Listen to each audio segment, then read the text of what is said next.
Hello everyone, welcome back to my channel. আজকের recipe আমার খুব প্রিয়, একদম একটা সহজ নন বেক স্ট্রবেরি চিজ কেক, যেটা আমি বানিয়েছি একেবারে ঘরোয়া কিছু জিনিস দিয়ে। কেক বেক করার ঝামেলা ছাড়াই একটি মিষ্টি ডেজার্ট, যেটা যে কোনো দিনকে স্পেশাল করে তুলতে পারে। প্রথমেই শুরু করি বেস বা বাটম লেয়ার কী করে বানাবো। আমি এখানে জিম জ্যাম বিস্কুট নিয়েছি, তাতে স্ট্রবেরি ফ্লেভার থাকে, তাই চিজ কেকের সাথে এটি দারুণ যায়।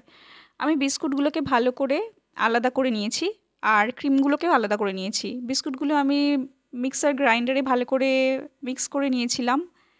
এরপর আগে থেকে আমি বাটার আর চকলেটটা গলিয়ে রেখেছিলাম। এরপর ওই বিস্কুটের গুঁড়োর সাথে আমি বাটারটাকে ভালো করে মিশিয়ে বাটাম লেয়ারটা একটা কাঁচের কন্টেনারে দিয়ে বেস বানিয়ে নেব। এবার আসি আমি কি করে চিজের লেয়ার তৈরি করব। চিজের জন্য আমি ব্যবহার করেছি ঘরের তৈরি পনির, মানে ছানাটা আমি ভালো করে ব্লেন্ড করে নিয়েছিলাম। তাতে দিয়েছিলাম ব্রাউন সুগার আর মিল্ক মেড। এটাকে আপনারা চাইলে একটু ভ্যানিলা এসেন্সও দিতে পারেন, আমি দিইনি।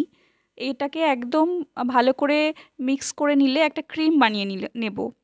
এবার এই চিজের মিশ্রণটা আমি বিস্কুট বেসের উপরে ভালো করে ঢেলে সমান করে দেব।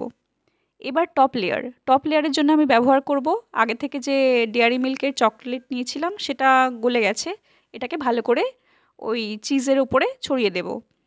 এবার পুরো এই কন্টেনারটাকে আমি ফ্রিজে রেখে দেবো 4 থেকে 5 ঘন্টা, যাতে সেট হয়ে যায় ভালো করে।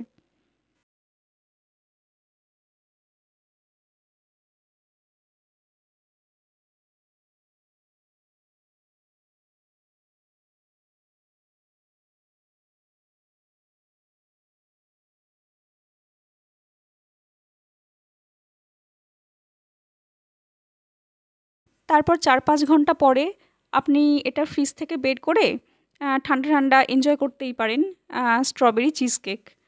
তো আপনাদের যদি কোনো দিন মিষ্টি ডেজার্ট খেতে পছন্দ হয় বা ট্রাই করতে ইচ্ছা হয়, তো আপনারা ইজিলি বাড়িতে এটা বানিয়ে নিতেই পারেন। আমি বলছি খুবই ভালো হবে খেতে। ভিডিওটা ভালো লাগলে লাইক করবেন আর কমেন্ট করে জানাবেন কেমন লাগলো, আর চ্যানেলটা সাবস্ক্রাইব করতে ভুলবেন না। ধন্যবাদ।